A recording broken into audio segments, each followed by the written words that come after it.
Ya Ali Madad. Otherwise, Rai Abu Ali Missionary, wise number 777. The two wise in Hastings Bencourt.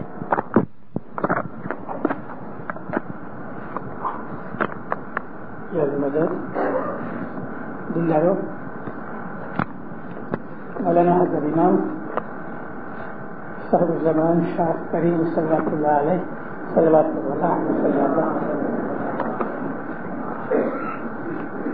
جولائی مہینے میں جب یہاں آئے اور برنبی کو جمع خانے کے وقت مولانا جو اپنی حاضری فرمائی اور اس میں جو فرمان فرمائے اس میں سے مکھ فرمانوں کی طرف میں آپ کا دھیان کھینچنا چاہتا ہوں.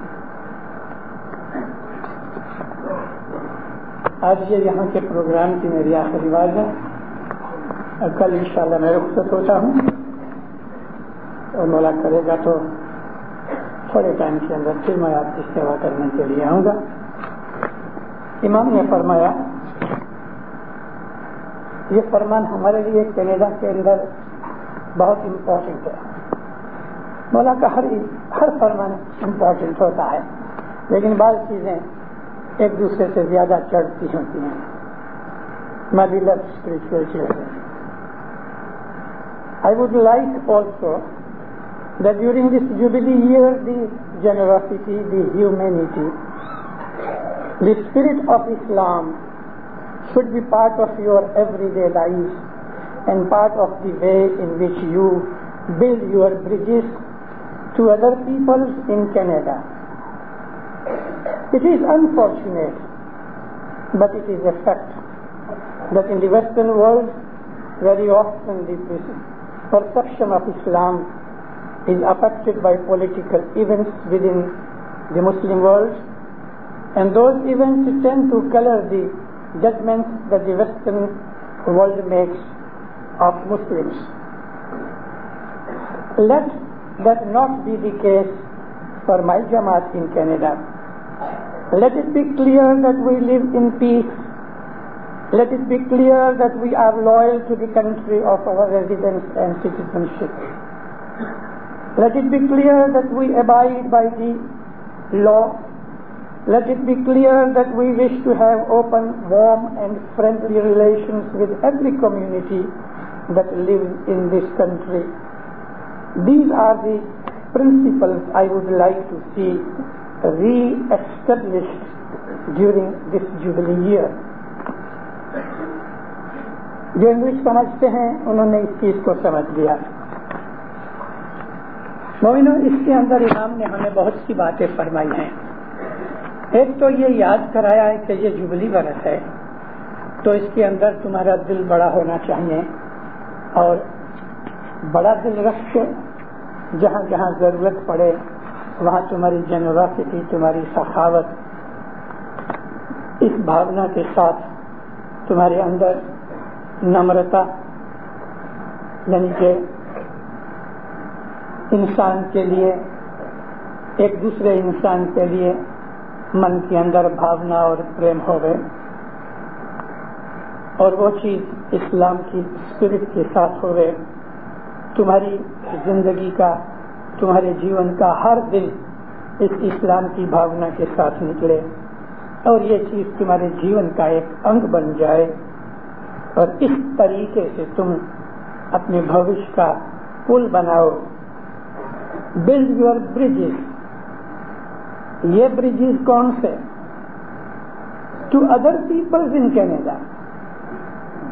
یہ جو تمہارے دوسرے لوگ اس پار ہیں, ہم اس پار ہیں, اس کے بیچ میں جو برج ہے وہ مانسائی کا برج ہے, ہیومینٹی کا برج ہے, انسانیت کا برج ہے. رسول اکرم صلی اللہ علیہ وسلم فرمایا کہ ایک جھاڑ بھی ہے, ایک ٹری,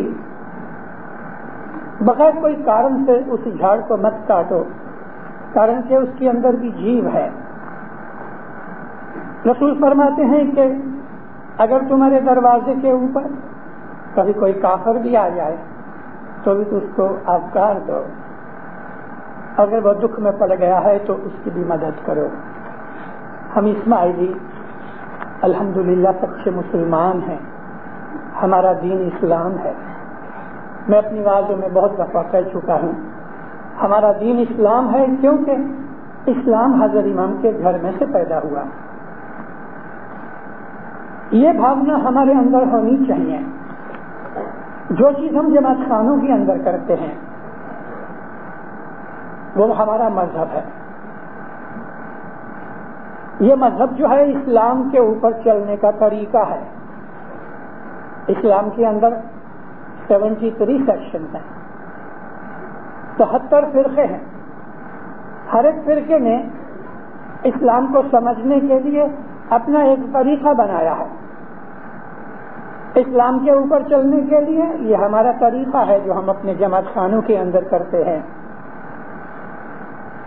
البتہ دنیا کے اندر میجورٹی مسلمانوں کے ساتھ ہمارا جو مذہبی سبند ہے وہ اوپر کا ہے اور وہ ڈیپ سبند نہیں ہے، کیونکہ اسلام کے اوپر چلنے کا ان کا طریقہ ہمارے طریقے سے جدا ہے، یا ایسا کہہ دو کہ ہمارا طریقہ ان کے طریقے سے جدا ہے۔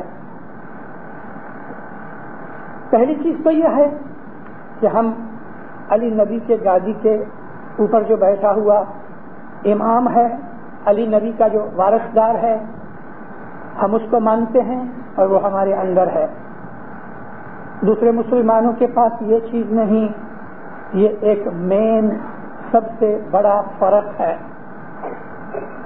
اسماعیلی مسلمانوں کے اندر اور سنی اور دوسرے مسلمانوں کے اندر جو بڑے میں بڑا فرق ہے تو وہ فرق یہ ہے کہ علی نبی کا گادی وارثدار ہمارے اندر ہے اور ہم اس کے پیچھے چلتے ہیں، اور وہ لوگ جو ہیں ان کے اندر یہ چیز نہیں، یعنی انسٹیٹیوشن آف امامت جو ہے وہ ان مسلمانوں اور ہم مسلمانوں کے اندر ایک مین فرق ہے۔ وہ مسلمان جو ہیں ہمارے بھائی ہیں، وہ ہم لوگوں کو تیکھی نظر سے دیکھتے ہیں کیونکہ ہمارے مذہب کو وہ لوگ نہیں سمجھتے، اس لیے ان کے دلوں میں ایسا ہوتا ہے کہ یہ اسماعیلی مسلمان نہیں۔ ان جیسا شریعت کے اوپر چلنے کا طریقہ ہمارے ہاں نہیں ہے، اور وہ یہ ہے ہماری مسجدوں یعنی جماعت خانوں کے اوپر کوئی مینارہ نہیں۔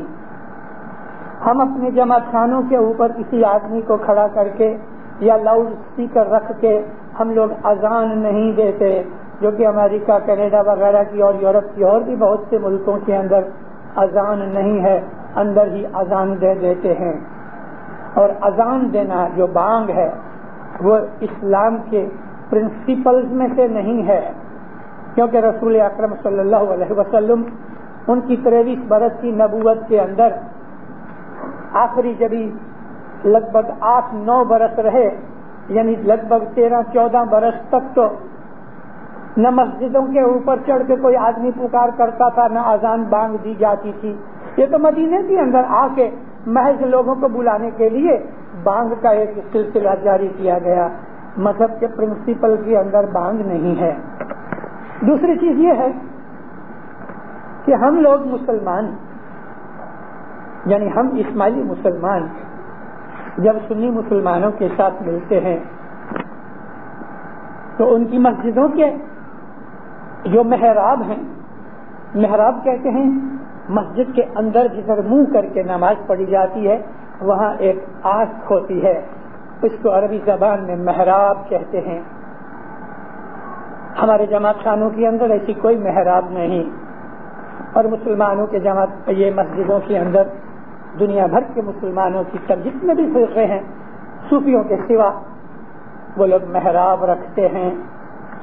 صوفیوں کے جو خصوصاً جو مجلس گاہیں ہیں، یعنی عام صوفی لوگ، بہت سے صوفی لوگ، صوفیوں میں بھی کئی فرقے ہیں، سنیوں میں بھی، شیعوں میں بھی، وہ لوگ بھی مسجدوں میں کم جاتے ہیں، اور ان لوگوں کی درگاہیں یا ان کے مجلس خانے جو ہوتے ہیں وہ الگ رہتے ہیں، وہاں بھی کوئی مینارہ نہیں، کوئی محراب نہیں۔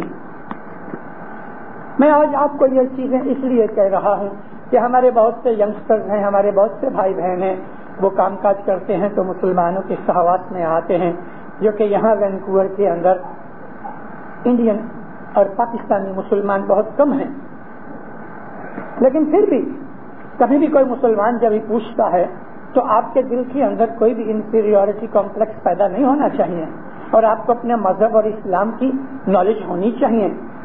تو ہمارے جماعت خانوں کے اندر نہ تو محراب ہے، نہ مینارے ہیں، نہ ہم بانگ دیتے ہیں۔ یہ معمولی چیزیں ہیں کہ جو مذہب کے پرنسپل میں نہیں، مگر ان لوگوں نے انہی چیزوں کو بہت امپورٹنس دے رکھی ہے، اور ہم نے ایسی معمولی چیزوں کی درکار بھی نہیں کی ہے۔ میں آپ کو تھوڑا خلاصہ کرتا ہوں اس بات کا۔ ایک اور بات یہ ہے کہ عام مسلمان جو ہیں ان کے نماز پڑھنے کا طریقہ اور ہمارے نماز پڑھنے کا طریقہ الگ ہے، یعنی ہم بیٹھ کے اپنی نماز پڑھتے ہیں، اور وہ لوگ نماز کے اندر بیٹھتے بھی ہیں، جھکتے بھی ہیں اور کھڑے بھی ہوتے ہیں۔ ان کی ایک ہی نماز میں 3 ایکشن ہوتے ہیں، اور ہماری نماز کے اندر 2 ایکشن ہوتے ہیں۔ ہم بیٹھے ہوتے ہیں اور جھکتے ہیں بیٹھے بیٹھے، جس کو ہم سجدہ بھی کہتے ہیں۔ البتہ قیام جو اللہ تعالیٰ نے قرآن پاک میں فرمایا ہے، ہم قیام کرتے ہیں، صبح بھی کرتے ہیں، شام کو بھی کرتے ہیں۔ قیام کا مطلب یہ ہے ساری جماعت کھڑی ہو جائے، اور ساری جماعت کھڑی ہو کے خدا تعالیٰ کی حمد و ثنا کرتی ہے، تسبیح نکالتی ہے۔ تو یہ وہ چیزیں ہیں کہ جو عام مسلمانوں کے اندر یہی چھوٹی جو بہت امپورٹنٹ چیزیں نہیں ہیں اسلام میں، مگر ان کے اندر ڈیپ نالج نہ ہونے کی وجہ سے انہوں نے ان چھوٹی چیزوں کو امپورٹنٹ بنا لیا ہے۔ دیکھو اللہ میرے، مکہ کے اندر رسول اکرم نے جب اسلام کی اناؤنسمنٹ کی تو حضور اس وقت گھروں کے اندر یاروں دوستوں کے یا مسلمانوں کے گھروں کے اندر چھپ کے نمازیں پڑھتے تھے۔ اس وقت کوئی قبلہ نہیں تھا، کوئی محراب نہیں تھی، کوئی مینارہ نہیں تھا۔ یہ محراب اور یہ مینارے پتہ کس نے شروع کیے؟ بنی امیہ نے۔ وہ بنی امیہ کہ جنہوں نے ساری زندگی رسول کو اور علی کے بیٹوں بچوں کو دکھ تکلیف دیا، ان کی گردنیں کاٹی، ان کا خون بہایا، ان بنی امیہ نے یہ محرابیں بنائی، یہ مینارے بنائے۔ دوسری صدی ہجری کے اندر یہ سب پیٹرن بنائے۔ نبی کی مسجد کیسی تھی معلوم ہے؟ 3 دیواریں بنائی گئیں، چوتھی طرف کھلی تھی، اور بیچ میں لکڑے کے سٹون ڈال کے، یعنی جس کو ہم پلر کہتے ہیں، وہ ڈال کے اوپر پتوں کی چھت لگائی گئی تھی، پتوں کی۔ کھجور کے پتے جو ہوتے ہیں وہ بہت لمبے ہوتے ہیں، ان پتوں کو آپس میں جیسے افریقن لوگ اس کی مکوٹی بناتے ہیں، ایسی کھجور کے پتوں کی رسول اللہ کی مسجد کے اوپر چھت تھی۔ یہ بڑی بڑی خوبصورت مسجدیں، یہ ماربل کے مینارے، اور اندر زر و جواہر، ایک پردہ 10 لاکھ شلنگ کا ہوتا تھا، 10 لاکھ روپے کا ہوتا تھا۔ آج بھی آپ کبھی جاؤ کسی وقت حج کرنے کے لیے تو خانہ کعبہ کے جو پردے ہیں وہ سعودی عربیہ کا بادشاہ ہر سال اس کو دھوتا ہے، صاف کرتا ہے اور پردے بناتا ہے۔ ایک پردہ اوپر سے نیچے تک کم از کم میرا خیال ہے کہ $1 ملین کا ہوگا۔ یہ قیمتی سامان، اور اس کے اندر جھومر اور جھاڑ اور خوبصورتی اور ڈیکوریشن کی چیزیں نبی کے زمانے میں نہیں تھی۔ یہ چیزیں بنی امیہ اور بنی عباس کے زمانے کے اندر آئیں۔ رسول کے زمانے کے اندر جو مذہب جاری کیا گیا، اس مذہب کے اندر بہت ہی سمپلسٹی تھی، اور وہ سمپلسٹی ہی اسلام کا ایسنس ہے۔ سمپلسٹی یعنی بالکل سادگی۔ اسلام مذہب بہت سمپل ہے۔ ہمارا بھی قصور تو ہے، ہم اسماعیلیوں کا وانک تو ہے، ہمارے اندر بھی سمپلسٹی نہیں رہی، مگر اسلام بہت ہی سمپل مذہب ہے، نہایت ہی سمپل دین ہے۔ ایک اللہ کی عبادت کرنی، اور محمد جو ہے اس کا پیغمبر ہے، اس کے فرمان کے اوپر عمل کرنا، اس میں سارا اسلام آ گیا۔ اور یہی چیز ہمارے ہاں ہے، ہم اللہ کو شاہ مانتے ہیں، نبی کو پیر مانتے ہیں، ہماری زبان کے اندر ہم اسی کو شاہ اور پیر کہتے ہیں۔ سارا مذہب اس شاہ پیر میں آ گیا اور اس کے حکم کے اوپر ہی وہ چیز ہے۔ میں کبھی کبھی اپنی وعظوں کے اندر سنایا کرتا ہوں کہ ہم جو عبادت کرتے ہیں یا ہمارے مسلمان بھائی جو نماز پڑھتے ہیں، اس سے بھی زیادہ اوپر والی کوئی امپورٹنٹ چیز ہے تو وہ ہے اللہ رسول کا حکم ماننا۔ انس بن مالک رسول اللہ کے ایک سیکریٹری تھے، 10 برس اس نے نبی کے گھر کے اندر نبی کی خدمت کی۔ وہ خط لکھتا تھا، خط پہنچاتا تھا، پیغام لے جاتا تھا، مال لے آتا تھا، جو کچھ بھی کام نبی اس کو فرماتے تھے وہ کرتا تھا۔ ایک دن رسول اللہ ایک روم کے اندر بیٹھے تھے اور جو نیکسٹ ایڈجسٹنٹ روم تھا اس کے اندر انس بن مالک دوپہر کے بعد کی، جس کو ہم عصر کہتے ہیں، 4-1 بجے کے قریب نماز پڑھ رہا تھا۔ رسول اللہ کو یہ معلوم تھا کہ انس اندر ہے، کیونکہ ادھر سے ہی وہ باری نکلتی تھی، دروازہ اور کہیں جانے کی آنے کا کوئی رستہ ہی نہیں تھا سوا کہ یہ۔ تو نبی کو کوئی کام کی ضرورت ہوئی، محسوس ہوئی، آپ نے آواز لگائی، اے انس۔ ابھی انس تو نماز پڑھتا تھا نا، جواب نہیں کیا۔ نبی نے دوسری آواز لگائی، اے انس۔ یہ آواز ذرا زور سے لگائی، پھر بھی انس نے جواب نہیں دیا۔ رسول اکرم نے زور سے اس کے باپ کا نام پکارا، یا ابن مالک، اے مالک کے بیٹے، تو بھی آیا نہیں۔ تو نبی صاحب کو بڑی حیرت ہوئی۔ حضور کھڑے ہوئے اور اس کے روم کے اندر ایسا جو جھانکا تو وہ لگ بھگ نماز پوری کر چکا تھا، سلام کر رہا تھا، دعا مانگ رہا تھا۔ تو جیسے ہی نبی کا چہرہ اندر گیا تو اس کی آنکھیں ملی۔ اب تک اس نے آخری سجدہ نہیں کیا، نماز پوری نہیں ہو چکی۔ نبی کہتے ہیں میں تجھ کو بلاتا ہوں، تو آتا کیوں نہیں؟ تو جلدی سے سلام کہتے یا نبی میں نماز پڑھ رہا تھا۔ حضور فرمایا تو تمہیں کس نے کہا نماز پڑھ؟ کہتا یا نبی آپ نے کہا۔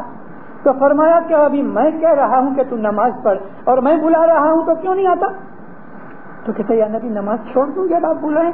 فرمایا ہاں، میں جب بلاؤں، نبی جب بلائے نماز چھوڑ دوں۔ یعنی نماز سے، دعا سے حضرت امام کا فرمان زیادہ امپورٹنٹ ہے۔ اسلام کی جو ریت اور بھاونا اور اسپرٹ ہے اس کو سمجھنا چاہیے۔ اس زمانے کے اندر جو نبی تھے وہ ایسے ہی چھوٹے سے کمروں کے اندر مسلمانوں کے ساتھ نماز پڑھتے تھے۔ حضور نے جو نماز کا طریقہ نکالا کہ آپ کھڑے ہو جاتے تھے خانہ کعبہ کی طرف منہ کر کے، محراب وغیرہ کچھ نہیں تھے، کبھی خانہ کعبہ اس طرح ہے تو آپ ادھر منہ کرتے تھے۔ پھر جب آپ مدینے کے اندر آئے تو آپ نے خانہ مکہ کی طرف منہ کرنا چھوڑ دیا، کیونکہ مکہ میں ابھی تک کافر تھے، تو آپ نے اپنا منہ جو تھا وہ یروشلم کی طرف کیا، بیت المقدس کی طرف کیا، مدینہ کے اندر۔ مکہ کے اندر جب تک آپ تھے تو نبی صاحب خانہ کعبہ کی طرف منہ کر کے تو نماز پڑھا کرتے تھے، لیکن جب مدینے میں آ گئے تو مکہ کی طرف منہ نہیں کیا، کیونکہ ادھر ابھی تک کافر تھے اور خانہ کعبہ کے اندر ابھی تک مورتیاں تھیں۔ تو پھر ایک دن اسی طرح سے نماز کے اندر یہ حکم ہوا کہ یہ یروشلم کی طرف کیا منہ کر رہے ہو کہ جہاں یہودی اور نصرانی لوگ ہیں؟ منہ پھرا تو آپ نے منہ پھرا کے پھر خانہ کعبہ کی طرف کر دیا، کیونکہ خانہ کعبہ حضرت آدم علیہ السلام نے یہاں بنیاد رکھی تھی۔ قرآن شریف میں سے اس کی ریفرنس ملتی ہے۔ ابراہیم علیہ السلام کو حکم ہوا کہ یہ مکان ابھی گر رہا ہے، اس کو ٹھیک کرو، واپس بناؤ، تو وہ بنیادیں وہی تھی، بنیادیں نہیں نکالی، سیم بنیادوں کے اوپر حضرت ابراہیم اور حضرت اسماعیل نے خانہ کعبہ بنایا، اور ساری دنیا کے مسلمانوں کو حکم کیا کہ اپنی نماز پڑھتے وقت خانہ کعبہ کی طرف منہ کرو۔ کیوں؟ قرآن ایک بہت حکمت والی کتاب ہے، پڑھا کرو۔ قرآن پاک پڑھا کرو، قرآن ہمارا ہے، اور اسماعیلی مذہب کی ایک ایک چیز آپ کو قرآن میں سے ملتی ہے، کیونکہ اسماعیلی مذہب ہی قرآن میں سے نکلا ہے، اور ہمارے جو گنان ہیں وہ اسی قرآن پاک کی تفسیر ہے، انٹرپریٹیشن ہے۔ جیسے کہ قرآن پاک کی بہت سی باتیں مسلمانوں کو سمجھ نہیں آتی تو وہ اپنے امام بخاری کی اور ابو مسلم کی، ابو ماجہ کی، ابن داؤد کی، ترمذی اور واقدی کی، ان کی حدیثیں نکالتے ہیں کہ قرآن کی کون سی آیت، اس کا کیا انٹرپریٹیشن ہو سکتا ہے۔ جلال الدین سیوطی کی الایقان نکالتے ہیں اور اس کے اندر اس کی تفسیر دیکھتے ہیں، ابن کثیر کو دیکھتے ہیں۔ تو ہم کو قرآن کی سمجھ لینے کے لیے گنان ہیلپ فل ہوتے ہیں۔ قرآن شریف کے اندر حکم ہے کہ تم خانہ کعبہ کی طرف منہ کیا کرو۔ آپ کو معلوم ہے کیوں؟ جب آپ یہ بات کسی مسلمان کو کہو گے تو ایک دفعہ تو اس کی پپوڑی بند ہو جائے گی۔ دیکھو، جو لوگ انٹرسٹڈ ہیں مذہب میں ان کے لیے ایک بڑی اچھی اور بیوٹیفل چیز کہہ رہا ہوں۔ بی بی مریم پیٹ سے تھی، عیسیٰ نبی علیہ السلام کے پیدا ہونے کا وقت نزدیک آیا۔ بی بی مریم جماعت خانے کے اندر کے، مندر کے اندر کے، مسجد میں اس زمانے کے اندر وہ کیا تھا جس کو یہ یہودی لوگ سینیگوگ کہتے ہیں نا، سینیگوگ یعنی مسجد جماعت خانہ جہاں خدا کی عبادت ہوتی ہے۔ بی بی مریم رات دن اس کے اندر ہی رہتی تھی، وہ سینیگوگ میں ہی رہتی تھی، مسجد میں۔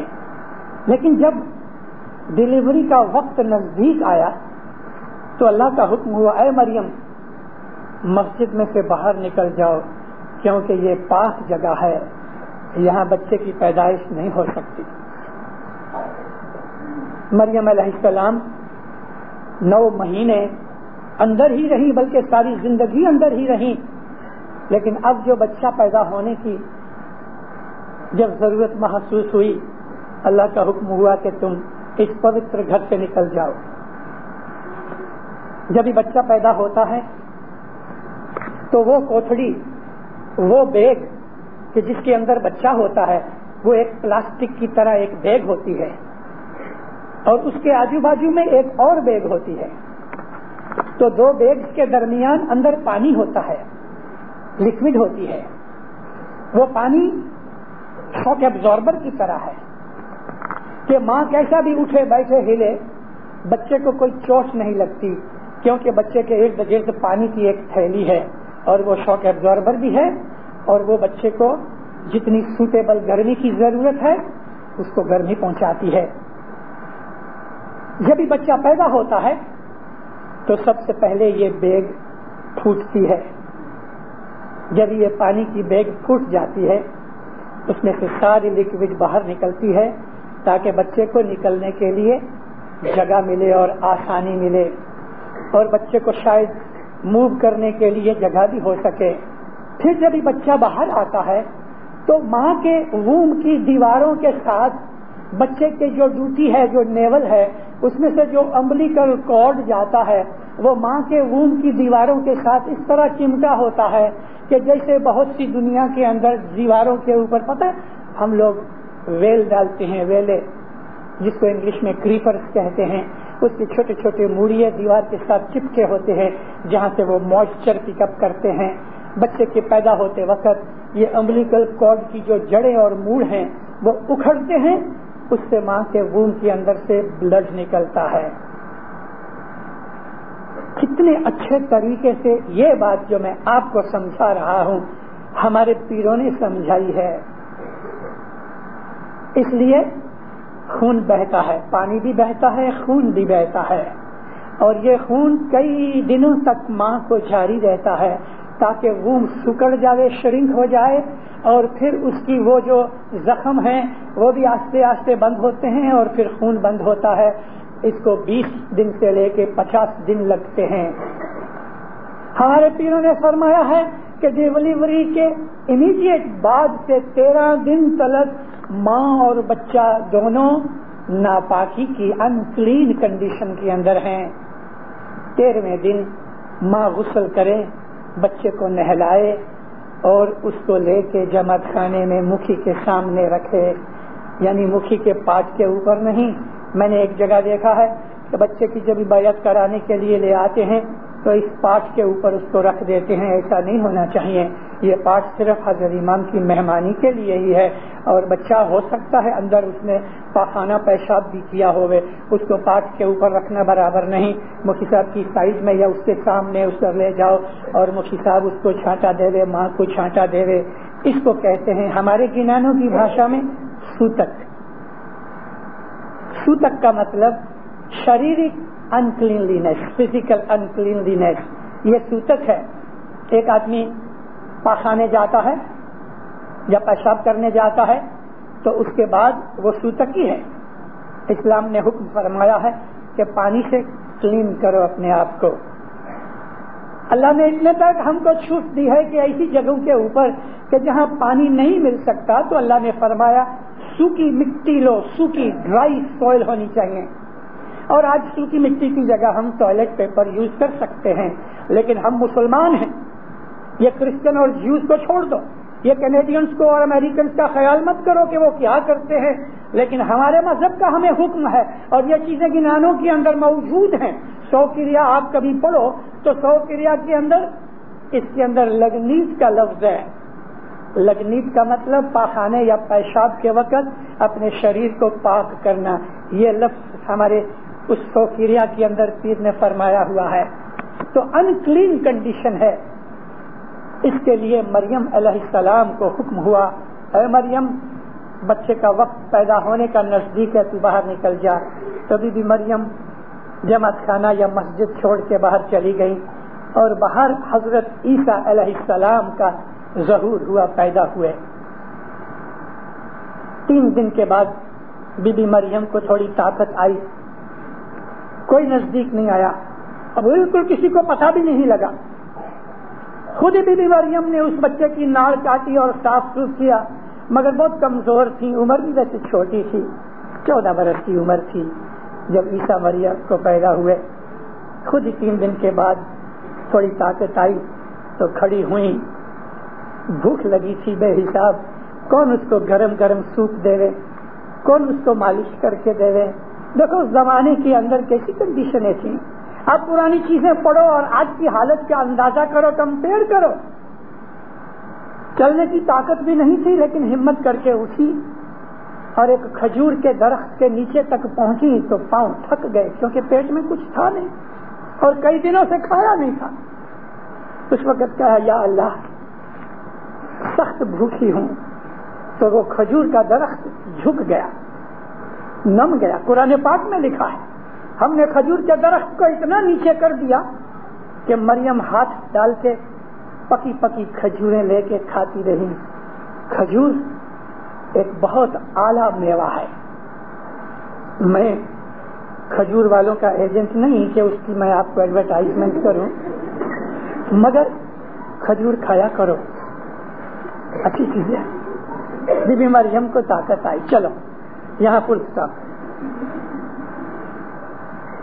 ماتا فاطمہ بنت اسد، 9 مہینے کا پیٹ. ماتا فاطمہ بنت اسد، اور اسد جو تھے وہ حضرت عبد المطلب کے بیٹے تھے، حضرت ابو طالب کے بھائی تھے. ماتا فاطمہ بنت اسد آخری دنوں میں ہیں، مگر ان کی روز کی عادت تھی کہ وہ اپنے گھر سے دوپہر سے پہلے اپنے گھر سے نکلے اور خانہ کعبہ جا کے ماتا فاطمہ اس کو صاف کیا کرتی تھی، عبادت کیا کرتی تھی. اس زمانے کا جو خانہ کعبہ تھا وہ 4 دیواریں تھیں اور 4 دیواروں کے اندر سینٹر میں ایک گول روم تھا، راؤنڈ، اوپر سے بند تھا. اس میں کوئی باری نہیں تھی، کوئی دروازہ نہیں تھا، کوئی سوراخ نہیں تھا، کوئی ہول نہیں تھا. یہ وہ جگہ تھی اندر کہ جہاں حضرت آدم علیہ السلام بیٹھ کے عبادت کرتے تھے، حضرت ابراہیم علیہ السلام عبادت کیا کرتے تھے. اس جگہ کو راؤنڈ اینٹوں سے چنتر کر کے ایک اوپر روم بنا کے اوپر سے بند کر دیا گیا تھا، اس کے اندر کوئی نہیں جا سکتا تھا. اب اس کے ارد گرد جو لوگ تھے تو ایسا راؤنڈ پھر کے تو دعائیں مانگا کرتے تھے. 7 دفعہ اس کے ارد گرد گھومتے تھے، 7 چکر لگاتے تھے. آج بھی حاجی لوگ جب جاتے ہیں تو کلاک وائز ایسے 7 چکر لگاتے ہیں. اوپر سے دیکھو تو کلاک وائز دکھے اپنے کو. تو ماتا فاطمہ جب خانہ کعبہ کے اندر گئی، دعا مانگ رہی تھی، یکایک ان کے پیٹ میں درد ہونے لگا. درد ہونے لگا تو سمجھ گئی کہ ابھی بچے کے پیدا ہونے کے وقت نزدیک ہو گیا. تو خانہ کعبہ سے نکلی کہ جلدی سے میں گھر پہنچ جاؤں. لیکن جیسے ہی خانہ کعبہ کے باہر آئے تو اتنی کمزوری آ گئی، اتنا درد دکھنے لگا، پیٹ اتنا کہ سہن نہ کر سکی. یا اللہ، اب میں کہاں جاؤں، اب میں کیا کروں. واپس خانہ کعبہ کے اندر آ گئی. اندر آ کے تو یہ جو گول محراب تھی، حقیقتاً جو سینٹر تھا کعبہ کا، اس کی دیوار پکڑ کے خدا کو واسطہ دیا، یا اللہ ایسی حالت میں مجھے کیسے بچہ ہوگا. یعنی مطلب یہ کہ شاید کوئی مرض آ جاوے، کیونکہ خانہ کعبہ کے دروازے کھلے تھے. ایک ہاتھ سے پیٹ پکڑا ہے، ایک ہاتھ سے خانہ کعبہ کی دیوار پکڑی ہے. اور اس وقت وہ دیوار پھٹ گئی. دیوار پھٹ گئی اور اتنی جگہ ہوئی کہ ماتا فاطمہ اندر چلی گئی. جب اندر چلی گئی تو نیچے سے دیوار بند ہو گئی، اوپر سے تھوڑا حصہ رہ گیا کہ جس میں سے روشنی اور ہوا اندر جا سکتی تھی. اس کے اندر مولا مرتضیٰ مشکل کشا مولائے کائنات کا جنم ہوا. میں نے آپ کو 2 باتیں اس لیے سنائی کہ آپ تھوڑا ان دونوں کو کمپیئر کرو. ایک طرف حضرت عیسیٰ علیہ السلام کی ماں جو اندر مسجد میں بیٹھی تھی، ان کو کہا کہ تم باہر نکل، کیونکہ یہ جگہ بچہ پیدا ہونے کے لیے نہیں. عیسیٰ نبی کو باہر پیدا ہونا پڑا. اور جب علی کی ماں کو جب درد ہوا تو اس کے لیے اللہ نے دیوار توڑ کے اس کو کہا اندر آ جا. خانہ کعبہ میں مولا علی کا جنم ہوا. وہ اسپاٹ وہ ہے کہ مولا علی سے پہلے کروڑوں برسوں تک اور مولا علی کے بعد آج تک اس کے اندر نہ کوئی عورت گئی ہے، نہ کسی عورت نے بچہ جنا ہے. صرف مولا علی کا جنم ادھر ہوا. اور وہ جگہ کے مرتبے کے حساب سے دنیا بھر کے مسلمانوں کو حکم کیا گیا کہ اس کی طرف منہ کر کے سجدہ کرو. وہ علی کی جائے پیدائش ہے. یہ ہے قبلہ. ہم اسماعیلیوں نے اس چیز کو اتنی امپورٹنس اس لیے نہیں دی کہ ہمارا قبلہ تو خود ہمارے اندر موجود اور بیٹھا ہے. ہم اندر پاؤں رکھتے ہیں جماعت خانے میں تو کہتے ہیں ہے زندہ.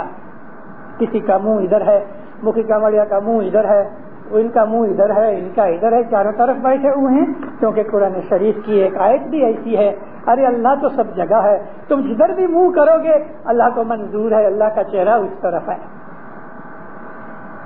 مگر یہ شرف اور یہ مرتبہ خانہ کعبہ کا حج کرنا، خانہ کعبہ کے ارد گرد گھومنا، جس کو عربی زبان میں طواف کہتے ہیں اور سنسکرت میں پرکرما کہتے ہیں، یہ اس لیے کہ وہ مولود ہے حضرت علی مرتضیٰ علیہ السلام کا، وہ جگہ پیدائش کی جگہ. عام مسلمانوں کے ساتھ ہمارے مذہب کی چرچا اور ڈسکشن مت کرو جب تک کہ آپ کے پاس اچھا قابل سمجھانے کے لیے ہتھیار نہ ہوئے. مگر ہم مسلمان ہیں، مسلمانوں کے ساتھ ہمیں مل کے رہنا ہے. اور ملا کرو دینداروں. ہمارے اوپر ہمارے مولا نے ہمارے اوپر فرض ڈال دیا ہے کہ ویسٹرن کنٹریز کے اندر مڈل ایسٹ میں جو کچھ ہو رہا ہے وہ دھارمک درشٹی سے نہیں، پولیٹیکل درشٹی سے ہو رہا ہے. لیکن مڈل ایسٹ کے اس بناؤ کے اوپر یہاں کے رہنے والے اسلام کو کچھ اور سمجھتے ہیں. تم ایسے بنو کہ جب وہ تم کو دیکھیں تو ان کے سچے اسلام کا پتہ لگے. مولا کا کہنا یہ ہے تمہارا بھائی چارہ، تمہاری فرینڈلینس، یاری دوستی، تمہارا بیہیویئر، تمہارا کیریکٹر، تمہاری ہیل چال، تمہارا لین دین، تمہاری سچائی، تمہاری سنسیئرٹی، تمہاری فیتھفلنس، تمہاری لوئلٹی، یہ وہ چیزیں ہیں کہ جو یہاں کے وطنیوں کے اوپر تمہارے دین، تمہارے مذہب کی چھاپ ڈالیں گی. مجھے بہت دکھ ہوا ایک چیز سن کے کہ بہت دفعہ اسماعیلیوں نے ادھر ایسے کام کیے ہیں کہ جس سے خود ہماری جماعت کا امیج بھی خراب ہو جاتا ہے. مومنوں، ہم اسماعیلی ہیں. جب یہاں کے کینیڈینز جو غیر قوم کے ہیں، ہم اسماعیلیوں کو پب میں یا اور پارٹیوں کے اندر شراب پیتے ہوئے دیکھتے ہیں تو ہمارا ان کے اوپر کیا اثر پڑ سکتا ہے؟ ساری دنیا کو معلوم ہے کہ اسلام کے اندر شراب حرام ہے، ہمارے اندر بھی حرام ہے.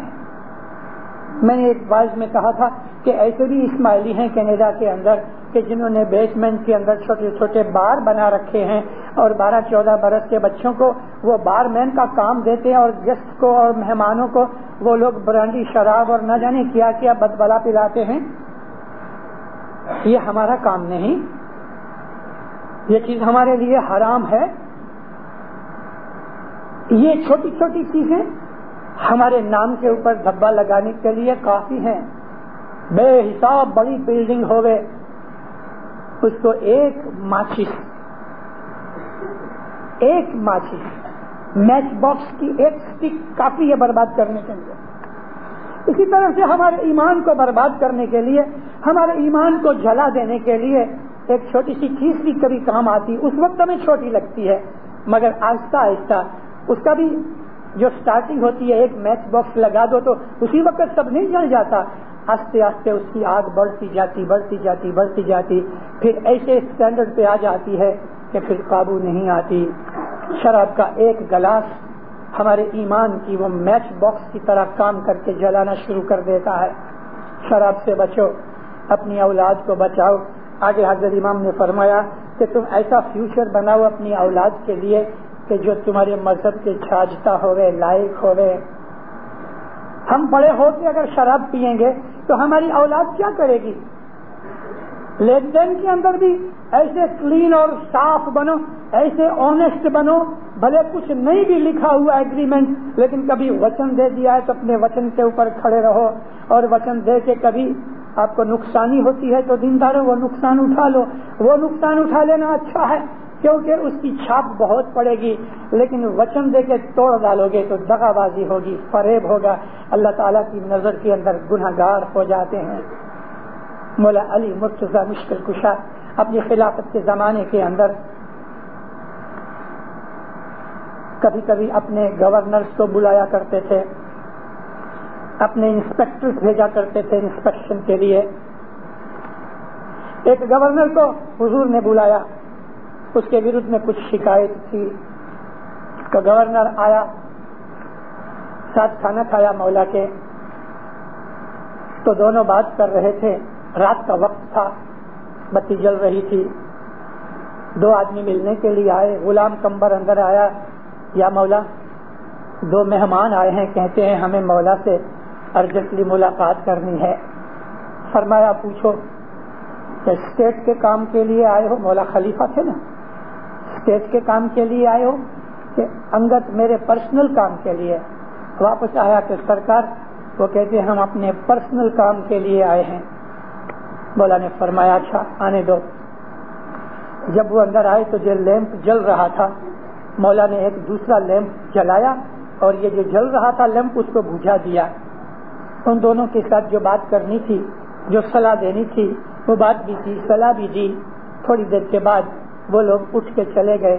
اب مولا نے واپس یہ جو سیکنڈ لیمپ جلایا تھا اس کے پہلے لیمپ کو جلا کے اس کو بجھا دیا اور پھر اسٹیٹ کا کام کرنے لگے.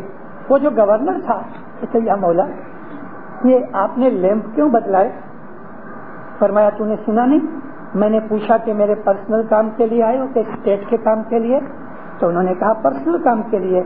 ابھی جو بتی جل رہی ہے اس میں اسٹیٹ کا تیل جلتا ہے، یہ اسٹیٹ کی ملکت ہے، اور میرے پرسنل کام کے لیے آئے تھے تو میں نے اپنے خرچ سے جو پگار جو تنخواہ میں اٹھاتا ہوں اس میں سے میں نے یہ خریدا ہوا تھا، تو میرا جو پرسنل دیوا بتی اور تیل والا تھا وہ میں نے جلایا تاکہ اسٹیٹ کے اوپر اس کا خرچہ نہ پڑے۔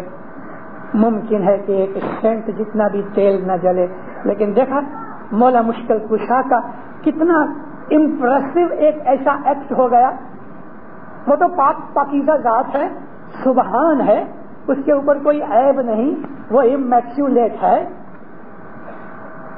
لیکن اس نے ہمارے سامنے ایک ایسی اچھی مثال قائم کر دی۔ کتنی ایمانداری، کتنی آنےسٹی، ہمارے اندر ایسی ہی چیزیں آنی چاہیے۔ ہم ایسے ہیں کہ ہم اپنے مولا کے روحانی بچے ہیں، اگر مولا پاک ہے تو ہم بھی پاک ہونا چاہیے۔ اگر مولا ایسا بالکل اونچا اور پوتر کام کرتا ہے تو ہمارے بھی کام ایسے ہی اونچے اور پوتر ہونے چاہیے۔ ہمارے مولا کی طرف انگلی مت کراؤ، اپنا بیہیویئر کر کے کچھ بھی ہم طوفان مستی کریں گے تو اس کا نام خراب ہوگا۔ بچے مستی کرتے ہیں تو کوئی بچہ پکڑا جائے، جو چھوکروں ہیں ابو علی جو تو چھوکرا تو رہ گیا، کدھر ابو علی کا نام بدنام ہوا کہ دیکھا اس کی اولاد ایسی۔ کچھ بھی کرو گے تو کیا ہوگا؟ آغا خان کے مرید ہیں، اسماعیلی ہیں، ایک چھوٹے سے ایکٹ سے ایک آدمی نے ساری قوم کا بدنام کر دیا، حضرت امام کا نام بدنام کیا۔ کینیڈا کے اندر 2 بھائیوں نے ایک ایسا گناہ کیا جس سے ہماری گردن نیچے آ جاتی ہے۔ 2 بھائیوں نے لوٹ مار کی، ریپ کیا، آج وہ جیل میں گئے۔ ہمیں شرم سے سر اٹھتا نہیں۔ جب کوئی اسماعیلی شراب پیتا ہے دل کے اوپر ایک بھوسا لگتا ہے۔ جب اسماعیلیوں کے منہ کے اندر وہ شیطان کی ٹوٹی دیکھتا ہوں میرے دل میں ہوتا ہے یا مولا اس نے کیا گناہ کیے ہوں گے کہ یہ سگریٹ پیتا ہے۔ آج بھی ادھر کئی بیٹھے ہوں گے کہ جن کی پاکٹ میں سگریٹ پڑے ہیں، اور وہ بعض اتنے ادھیرے ہو جاتے ہیں کہ ابھی تک آخری سیڑھی تک نہیں پہنچتے نیچے، اور وہ نکال کے پھس پھس پھس پھس اور اس کو جلاتے ہیں۔ مومنو، ابھی مجھے بتاؤ کہ شراب پیو، سگریٹ پیو، دارو پیو، ناچو گاؤ، تمام دنیا کی بدماشیاں کرو، اور آپ یہ سمجھتے ہو کہ چاند رات کو چھانٹا لے لیا تو میرے گناہ بخشے گئے۔ نہیں بخشے گئے۔ آپ نے اپنے گرو مرشد کے ساتھ دغا کیا، مولا کے ساتھ فریب کر رہے ہو، وہ جانتا ہے، وہ جانتا ہے۔ ایسے لوگ کہ جو شراب پیتے ہیں، سگریٹ پیتے ہیں، گناہ کرتے ہیں، جھوٹ بولتے ہیں، فریب کرتے ہیں، دغا کرتے ہیں، وہ لوگوں کے پاس بیت الخیال کے بول بھی ہیں، اور وہ کبھی کبھی صبح آ کے بیٹھتے بھی ہیں، تسبیحاں بھی نکالتے ہیں، فرمان بھی سنتے ہیں، جنان بھی للکارتے ہیں۔ اسلام نے ہم کو تقویٰ سکھایا ہے۔ مذہب کے لانے کا خدا کو یہ شوق نہیں تھا کہ تم بڑی بڑی بلڈنگیں بنا ڈالو، چرچ بناؤ، سینیگوگ بناؤ، مسجدیں بناؤ، اور 10-10 ملین ڈالر کا جماعت خانہ بنا ڈالو۔ خدا کو ان چیزوں کا شوق نہیں، خدا تو یہ دیکھتا ہے کہ تم کیسے ہو۔ ہمارے اعمال، ہمارا کیریکٹر، ہماری ہیل چال ایسی ہونی چاہیے، ایسی ہونی چاہیے کہ دوسرے لوگ ہم کو دیکھ کے تو دل کے اندر کہیں آہ کیسے اچھے لوگ ہیں، ایسا ان کا مذہب ہے۔ تو وہ پوچھنے آئے بھائی تم کون سے مذہب کے ہو؟ اسماعیلی مذہب۔ تو اس کے دل کے اندر ایسا ہوئے بھلا میں بھی دیکھوں کہ اسماعیلی مذہب کیا ہے۔ ہر اسماعیلی مشنری بن سکتا ہے اگر اس کے اعمال اور کیریکٹر اچھے ہو جائیں۔ مذہب کا سارا جتنا بھی زور ہے عبادت بندگی کرانے کا مقصد کیوں بھلا ہم جماعت خانے کے اندر اکٹھے ہونے کے لیے امام کی طرف سے ہمیں حکم ہے روز شام کو تم جماعت خانے جاؤ۔ 5 بجے کے بعد آدمی نیچرلی سارا دن کام کرتے کرتے تھک جاتا ہے، اس وقت اس کو انوائرمنٹل چینج چاہیے۔ وہ انوائرمنٹل چینج ان لوگوں کو کہ جو اسماعیلی نہیں ہیں کھینچ لے جاتا ہے کسی کلب میں، کسی پب میں، کسی نائٹ کلب میں، یا کسی یاروں دوستوں کی ایسی سوسائٹی میں کہ گھر کے اندر پتے بھی کھیلتے ہیں, جگار بھی کھیلتے ہیں, سگریٹ پھونکتے ہیں, شرابیں پیتے ہیں. لیکن ہم کو جو یہ کہا گیا کہ تم جماعت خانے آ جاؤ, تو اصل مقصد خدا کو عبادت لینے کا شوق نہیں, اور ہماری عبادت سے کچھ خدا بڑا نہیں ہو جائے گا اور ہم عبادت نہیں کریں گے تو مولا چھوٹا ہونے والا نہیں ہے, وہ تو جیسا ہے پاک ذات ہے, وہ اکبر ہے. لیکن اس نے ہم کو کہا کہ تم شام کو مسجد میں آؤ تاکہ ان بدیوں برائیوں سے بچ جاؤ. تمہارے مائنڈ کا جو ٹرینڈ ہے وہ دنیا میں سے نکل کے روحانیت کی سائڈ میں آ گیا. نہا دھو کے پہلے ہی تمہاری نیت جب جماعت خانے جانے کی ہوگی تو سب سے پہلے کیا ہوگا, چلو میں تیار ہو جاؤں. ارے بھائی یہیں سے تو ثواب شروع ہو گیا. آپ نے ارادہ کیا کہ جماعت خانے کے لیے تیار ہو جاؤں تو آپ کا ثواب شروع ہو گیا, مائنڈ کی ڈائیورشن ہو گئی. آپ جماعت خانے آئے ہو, بال بچوں کو لے کے آئے ہو, ادھر آ کے ہائی زندہ کہا, ادھر آ کے دعا پڑھی, ادھر آ کے تسبیح نکالی, مولا کے اس دربار کے اندر آ کے آپ جب باہر نکلو گے سب تھکاوٹ دور ہو گئی, آپ فریش ہو جاؤ, بدیوں سے بھی بچ گئے, نیکیوں کی طرف آئے. جماعت خانے آنے کا خصوصی مقصد یہ تھا. اور ہم جو کچھ بھی جماعت خانے میں خرچ کرتے ہیں, ان خرچوں کے اندر ہم کو یہ سکھایا گیا بھائی تم 10 من دو, دعا کراؤ, معافی مانگو گناہوں کی, کچھ مہمانی رکھو. یہ چیزیں کیا ہیں کہ ہمارے دل کے اندر کنجوسائی نہ آوے, ہم مائزر نہ بنے, ہم تنگ دل اور نیرو مائنڈڈ نہ بنے. ہم چھوٹی عمر سے دیکھتے ہیں, ارے 2 برس کا بچہ آتا ہے نا جماعت خانے کے اندر ماں کے ساتھ, تو اندر آ کے مامی کو کہتا ہے میرے کو سینٹ دے. اس وقت اس کو جو سینٹ دیتے ہو تو وہ بھاگتا ہے پاک کی طرف, جا کے دعا کراتا ہے. اس چھوٹی عمر سے اسماعیلی بچہ خرچ کرنا سیکھتا ہے, وہ کبھی مائزر اور بخیل نہیں بنتا. بخیل اسماعیلی ہیں آپ دیکھو کہ جو بخیل ہیں وہ دسوندی نہیں ہے, وہ دسوندی نہیں. میں یاد رکھو میں فرق کرتا ہوں بخیل میں اور جو تھرفٹی اور اچھی طرح سے کرکسر سے رہتا ہے, دو میں بہت فرق ہے. تو ہمارے اندر یہ مذہب کی ایک ایک چیز ڈائریکٹلی انڈائریکٹلی ہمارے کیریکٹر کے اوپر, ہماری تھنکنگ کے اوپر اور الٹیمیٹلی آبویسلی ہمارے آتما کے اوپر اس کا اثر ہوتا ہے. امام کا یہ جو فرمان ہے کہ تم ایسی بھاونا سے ادھر رہو کہ جب یہاں کے جو لوگ ہیں تمہیں دیکھیں اور وہ ان مڈل ایسٹ والوں کو دیکھیں تو ان کو ایسا لگے بھائی یہ بھی مسلمان ہیں, وہ بھی مسلمان ہیں, وہ خمینی والے بھی مسلمان ہیں اور آغا خان کے وہ خمینی والے بھی مسلمان ہیں اور آغا خان کے مسلمان ہیں. ان دونوں کے مسلمانوں میں فرق ہے. کچھ مہینے پہلے ٹیلی ویژن کے اوپر ایک ایرانی کو پکڑ کے پوچھا واٹ از اسلام, تو کہتا ہے اسلام مینز ریونج. ہیں ایسے مسلمان, میں تو ہکا بکا رہ گیا. اور انہوں نے اس چیز کو, یہاں کے جو میڈیا ہے انہوں نے بہت اس کو چڑھا بڑھایا. ابھی انہوں نے نام مسلمان رکھا ہے مگر اسلام نہیں. اس کے لیے حضرت امام فرمایا کہ تم ایسے بنو کہ لوگ تمہارا وکھان کرے کہ نہیں یہ مسلمان جو آغا خان کے مسلمان ہیں, جو اسماعیلی مسلمان ہیں, وہ کچھ اور ہیں, وہ کچھ اور ہیں. ان دونوں کے اندر عظیم فرق, اور وہ ہمارے اوپر میرے مولا نے ڈیوٹی ڈالی ہے کہ تم اس طرح سے بہیو کرو. ماں باپ کہتے ہیں let that not be the case for my جماعت ان کینیڈا. ادھر کے مسلمانوں نے جو کچھ بھی دنیا کے اندر حالات کیے ہیں وہ میری کینیڈین جماعت کو نہیں کرنا چاہیے. پوپ کے اوپر ایک مسلمان نے حملہ کیا, ٹرکی چھوکرا تھا. پوپ کو جب یہ ہوش آیا تو اس نے کہا میں اس کو معاف کرتا ہوں. شاباش, پوپ مسلمان ہو گیا. پوپ نے یہ کام کیا تو وہ اسلام کا کام کیا. مکہ فتح ہو گیا. رسول اللہ کی ایک بیٹی کا, جو ان کی بیوی کا پہلے گھر سے بیٹی تھی, اس کا خون کر دیا ایک خونی نے. جب اس کو پکڑ کے نبی کے پاس لائے تو منہ پھرا کے کہتے ہیں میں نے اس کو معاف کیا. تو نبی علیہ السلام کے پگلے چل کے میں تو پوپ کو کہتا ہوں کہ اس نے اسلام کا کام کیا, اپنے خونی کو اس نے معاف کر دیا. مولا علی کو جب ہوش آیا فرمایا میرے قاتل کو پیش کرو, تو پیچھے ہاتھ بندھے ہوئے عبد الرحمن ابن ملجم کے جب لائے, امام حسن کو فرمان کیا بیٹے اس کے ہاتھ کھول دو, یہ ہمارے گھر میں ہے, ہمارا مہمان ہے. دودھ کا پیالہ منگوا کے اپنے خونی کو مولا کہتے ہیں تو میرے گھر پہ مہمان آیا ہے دودھ پی. دیکھا یہ اسلام ہمارا ہے.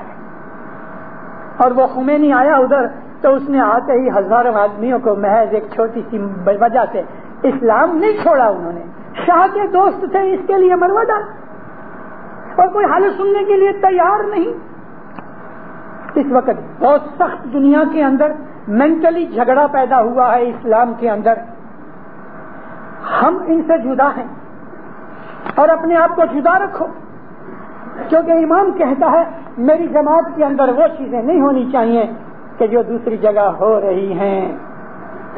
محض نماز پڑھ لینا کچھ کافی نہیں. منافق لوگ بھی آتے تھے مسجد میں نماز پڑھنے کے لیے. امام کا فرمان جو ہے وہ ہماری سیر آنکھوں کے اوپر ہونا چاہیے. دینداروں امام زمان ہمارا مالک اور رہبر ہے. اگر ہم اچھے ہوں گے تو دیکھ دیکھ کے ہمارے بیٹے اچھے ہوئیں گے. وہ اگر اچھے ہوئیں گے تو ان کی اولاد اچھی ہوگی. ایک بوڑھا باپ اپنے بیٹے اور بہو کے ساتھ رہتا تھا.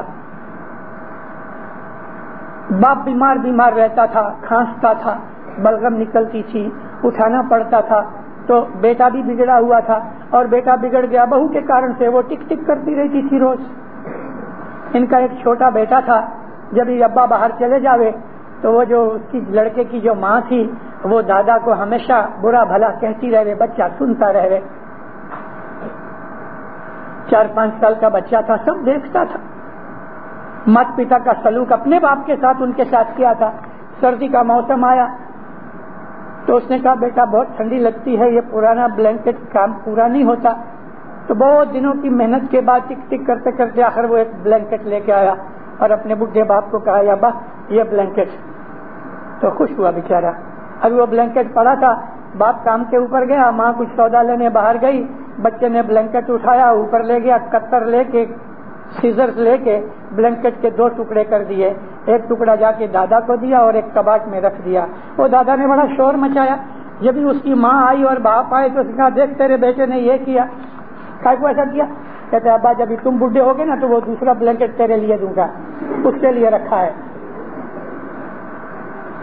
اس نے کام پکڑا. اس کو خیال ہوا کہ یہ بچہ وہ دیکھ رہا ہے جو میں کر رہا ہوں. باپ سگریٹ پی رہا ہے, بیٹے کو کہتا جاؤ نا تھوڑی ایشٹرے لے کے آؤ. بیٹا دیکھتا ہے. باپ شراب پیتا ہے, بیٹا دیکھتا ہے. بھلے باپ کے سامنے نہیں پیے گا لیکن وہ ضرور پیے گا. اگر یہی باپ پروڑیے 3:30 بجے اٹھ کے عبادت کرتا ہے, ہاتھ اٹھا کے دعائیں مانگتا ہے, دعا پڑھتا ہے, ابا کیا کرتے ہو؟ بیٹے میں مولا کو یاد کرتا ہوں. ابا بھلا مولا کدھر ہے؟ بیٹے مولا ہمارے اندر ہے. تو ابا تم ایسا باہر کیوں کرتے ہو؟ کہ یہ ایک جسچر ہے بیٹے. باپ بیٹے آپس میں گفتگو کرتے ہیں. بیٹے کے اندر ایمان بڑھ رہا ہے. باپ کمائی لے کے آتا ہے, گھر والی کو کہتا ہے دیکھ یہ پیسے ہیں, یہ دستمند لے جانا, یہ مہمانی لے جانا. اولاد سب سنتی ہے. ماں پکا رہی ہے. کیا ماں کیا پکاتے ہو؟ بیٹا جماعت خانے کی مہمانی پکا رہی ہوں. یہ پیسے دیکھ لوں؟ نہ یہ پیسے میں نے جماعت خانے کے لیے رکھے ہیں. یہ چھوٹی چھوٹی جو چیزیں ہم گھروں میں کرتے ہیں وہ ہماری اولاد کے اوپر چھاپ پڑ رہی ہے. ماں اور باپ لڑ رہے ہیں, بیٹے دیکھ رہے ہیں, بچے دیکھ رہے ہیں. ان کا ریئیکشن ان کے دلوں کے اوپر ہو رہا ہے. اور یہ بچے بالکل بیچارے مجبور ہو گئے ہیں. کس کو چاہیں؟ ماں کو چاہیں, باپ کو چاہیں.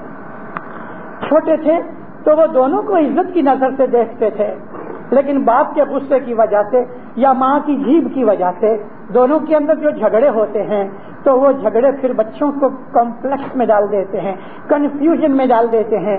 وہ بچے پھر اندر اندر دونوں میں سے ایک کو ہیٹ کرنا شروع کر دیتے ہیں. یا تو وہ باپ کو ہیٹ کرنا شروع کر دیتے ہیں یا وہ ماں کو ہیٹ کرنا شروع کر دیتے ہیں. یہ بچے جب بڑے ہو جاتے ہیں تو وہ چیز جو ان کے مغز کے اندر مات پتا نے چھوٹی عمر میں داخل کر دی ہوئی تھی وہ پھر ابھر آتی ہے, اور وہ چیز کا ریئیکشن ان کی میرڈ لائف میں ہوتا ہے, اور یہ چیز چلتی ہے. آپ نے اپنی زندگی تو خراب کی لیکن بیٹے کی زندگی خراب کی، اس کے بیٹے کی زندگی خراب کی، یہ جنریشن تلک کے جھگڑے چلتے رہیں گے، ساس بہو کے جھگڑے، دھنی دھنیانی کے جھگڑے، بھائی بھائی کے جھگڑے، فیملی کے اندر یہ جو جھگڑے ہوتے ہیں ان کے سیڈز فیملی میں سے ہی نکلتے ہیں، کہیں باہر سے نہیں نکلتے۔ اپنے گھروں میں عبادت کرو، اپنے گھروں میں خدا کا نام لو، اپنے گھروں میں محبت کرو، ارے ایک دوسرے کا دکھ اٹھا لو۔ ایک غصے ہو گیا تو تم ٹھنڈے رہو، جب وہ ٹھنڈا ہو جائے گا اس کو کہو گے تو وہ خود ہی شرمندہ ہو جائے گا۔ جھگڑو مت، لڑائیاں مت کرو۔ مرد میں غصہ ہے اور اس کی زبان جو ہے تلوار اور اس طرح کی طرح تیز ہے، وہ اس کو سامنے جواب دیتی ہے، وہ اس کو تھپڑ مارتا ہے، پھر عورت کہتی ہے مجھے مارتا ہے۔ میں کیوں مارا؟ پاگل ہو گیا تیرا گھر خامن؟ بھائیوں بہنوں، ہم مولا کے روحانی بچے ہیں، اپنی لائف کو سدھارو، اپنی جیون کو سدھارو۔ اگر دنیا کے ان جھگڑوں رگڑوں کے اندر ہی پڑے رہو گے تو آتما کا سدھار کیسے کرو گے؟ مذہب کا تو مقصد یہ ہے کہ ہم اسپرچولی ایڈوانس بنے، ہم اپنی اسپرٹ کو ڈیولپ کریں، ہم روحانی پروگریس کریں۔ روحانی پروگریس خاک ہوگی، گھر میں شیطان بیٹھا ہے، جیب میں شیطان بیٹھا ہے، مغز میں شیطان بیٹھا ہے، دل میں شیطان بیٹھا ہے، دنیا بھر کی بدیاں برائیاں اندر گھس کے بیٹھی ہوئی ہیں، اندر تو گاربیج رکھا ہوا ہے، اس کو صاف کرو، اندر پھولوں کا ایک گلدستہ لگاؤ، باغیچہ لگاؤ کہ جس میں خوشبو نکلتی ہوئے، اور وہ خوشبو محبت کی، پیار کی، بردرہڈ کی، جنروسٹی کی، ہیومینٹی کی، ایک دوسرے کا دکھ اٹھا لو۔ بغداد کے اندر ایک بہت بڑے نامچین صوفی تھے، ان کا نام تھا حسن دمشقی، تھے دمشق کے، رہتے تھے بغداد میں، بڑی دور دور تک ان کا نام پہنچا۔ تو دمشق میں سے ایک آدمی اس حسن دمشقی کو بغداد میں ملنے گیا کہ اتنا بڑا بزرگ، ایسا کرامت والا صوفی سینٹ، ڈھونڈتے ڈھونڈتے ڈھونڈتے بغداد میں اس کا گھر شہر کے باہر تھا۔ جب لوگوں سے پوچھا کہ یہاں حسن دمشقی رہتے ہیں، کیوں نہیں، بچہ ان کو جانتا ہے، فلانی جگہ ان کا گھر پہ آیا تو دروازہ بند تھا، دروازے کو نوک کیا، دروازہ کھلا تو ایک ڈاکن کھڑی تھی۔ جیسے ہی دروازہ کھلا، کیا ہے؟ اما یہ حسن دمشقی کا گھر؟ ہاں، اس دمبی کو، وہ کتے کو تم ملنے آئے ہو؟ وہ گیا ہے لکڑیاں کاٹنے کے لیے، فلاس نے دروازہ بند کر دیا۔ یہ تو کھڑے کا کھڑا رہا، حسن دمشقی، اتنا بڑا اس کا نام، اس کو حسن بغدادی بھی کہتے ہیں۔ بہت دیر تک کھڑا رہا، سن بن، ایسا نامور آدمی، اور اس کی گھر والی کہتی ہے وہ تو دمبی ہے، دمبی یعنی ہپوکریٹ، وہ تو کتا ہے، سکھا لیا۔ کئی منٹوں تک ہوش نہیں آیا۔ اس نے کہا کہ وہ جنگل میں گیا لکڑیاں کاٹنے، اس نے کہا اتنا مسافری کر کے آیا ہوں، چلو درشن تو کر لوں، دیکھ تو لوں۔ دل کے اندر ہچمچاہٹ ہو رہی تھی، جنگل کی طرف جانے لگا۔ کچھ ایک آدھ مائل گیا تو سامنے سے دیکھا ایک شیر کے اوپر، لائن کے اوپر لکڑیاں رکھی ہیں اور ایک آدمی اس کے ساتھ ساتھ چلا آتا ہے۔ وہ شیر کو دیکھ کے ایک درخت کے اوپر چڑھ گیا۔ تو جب وہ شیر نزدیک آیا تو وہ حسن دمشقی تھا۔ اس نے کہا السلام علیکم، تم نے آ جاؤ، ادھر باہر آ جاؤ، یہ میرا گدھا ہے، فکر مت کرو۔ ڈرتے ڈرتے نیچے اترا۔ وہ جو شیر جانور تھا منہ نیچے کر کے کھڑا رہا۔ میرے گھر گئے تھے؟ کہتے جی ہاں۔ اور میری گھر کی سیہن دیکھی؟ چپ ہو گیا۔ دیکھو بھائی، میں اس کا دکھ اٹھاتا ہوں تو یہ شیر میرا حکم مانتا ہے۔ وہ گھر کی سیہن جو ہے بد زبان ہے، جھگڑالو ہے، تو میں نے ابھی میرے بچے اس کے پیٹ سے پیدا ہوئے ہیں، میرے گھر میں میری بیوی بن کے آئی ہے، اس نے اپنی عصمت، اپنی عزت، اپنی آبرو شادی کے دن مجھ کو دے دی، اس قدر سے میں اس کا سب دکھ اٹھا لیتا ہوں۔ وہ سیہن ہے نا، میں اس کا دکھ اٹھاتا ہوں۔ دیکھو یہ شیر میرا حکم مانتا ہے، دیکھو کیسے گدھے کی طرح سر نیچا کر کے کھڑا ہے، میری روز یہ لکڑیاں اٹھا کے لاتا ہے اور میں گھر جا کے لکڑیاں رکھ لوں گا، یہ جنگل میں واپس چلے جائے گا، اور ہر روز جب میں جنگل میں جاتا ہوں تو یہ خود بخود میرے پاس آ جاتا ہے۔ یہ اس کی کرامت، گھر کا دکھ اٹھا لیا۔ مومنو، آج میں آپ کو ایک ٹپ دوں، دنیا کے دکھوں کو اگر راضی خوشی اٹھا لو گے تو آپ کی روحانیت بڑھے گی۔ روحانی پروگرس کے لیے دنیا کے دکھ کو سہن کرنا بہت امپورٹنٹ ہے۔ دنیا میں دکھ تو آئیں گے، بندگی کرو گے تو بھی آئیں گے، بندگی نہیں کرو گے تو بھی آئیں گے، لیکن جو بندگی کرو گے اور دکھ آئیں گے اور وہ دکھ آپ نے جو سہن کر لیے تو بندگی سے آپ اونچے اٹھ جاؤ گے۔ دنیا کے دکھوں کو سہن کر لو، گھر میں کوئی ایسی ہی ڈاکن سیہن ہو اس کو سہن کر لو، اور ایسا ہی کوئی بدماش شیطان گھر والا ہو اس کو بھی سہن کر لو۔ ہمارا مذہب جو ہے ٹالرنس سکھاتا ہے۔ شانتی رکھو اپنے دل کے اندر اور دماغ کے اندر۔ یا مولا آمین، ہو سکتا ہے، آمین۔ یا مولا جو کچھ بھی دکھ آئے ہیں میرے گناہوں کی وجہ سے آئے ہیں، میں تیرا شکر گزار ہوں کہ تو نے مجھے اس سے زیادہ دکھی نہیں کیا۔ سامنے مولا کو یہ کہو کہ دکھ آئے تو مولا کو ایسا کہو، یا مولا تیرا شکرانہ کہ اتنے ہی دکھ میں تو نے مجھ کو بخش دیا، تو چاہتا تو اس سے زیادہ دکھ ہو سکتا تھا، تو نے میرے اوپر رحمت کی ہے۔ یہ چیزیں ہیں جو روحانیت کو اونچا اٹھاتی ہیں۔ ہمارا مذہب جو ہے وہ روحانی مذہب ہے۔